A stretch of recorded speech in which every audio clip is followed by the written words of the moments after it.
My report is all about The Doll's House by Catherine Mansfield.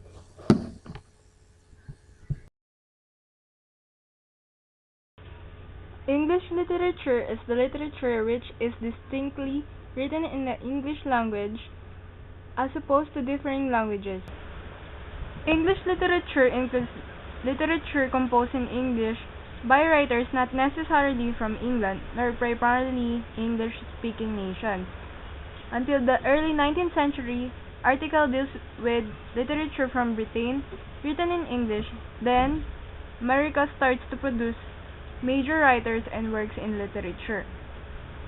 In the 20th century, America and Ireland produced many of the most significant works of literature in English, and after World War II, writers from the former British Empire also began to challenge writers from Britain.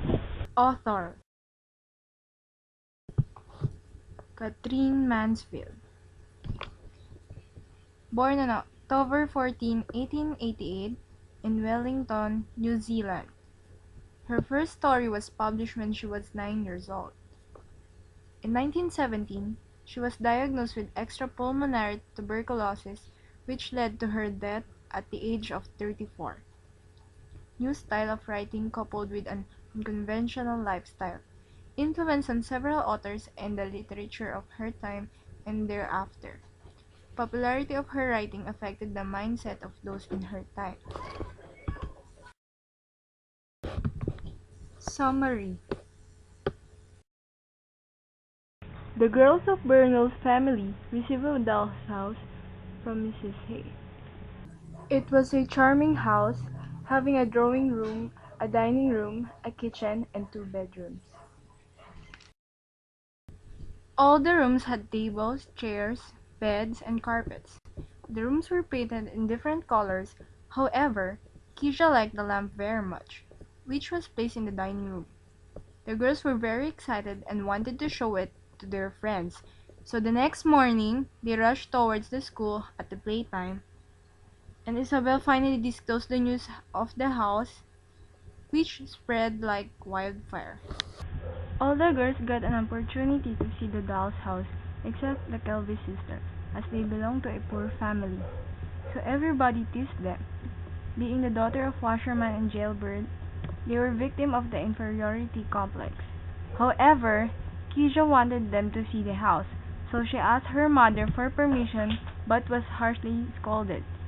One day, she saw the girls passing by the house. As the family was upstairs, she invited them to see the house.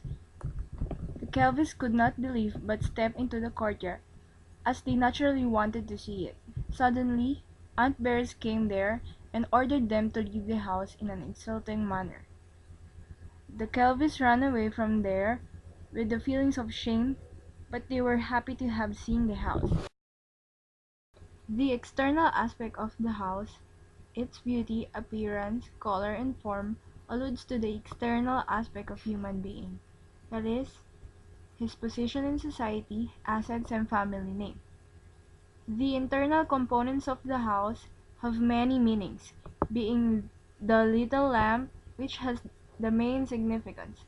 The lamp represents the soul, the qualities of the human being and his real nature.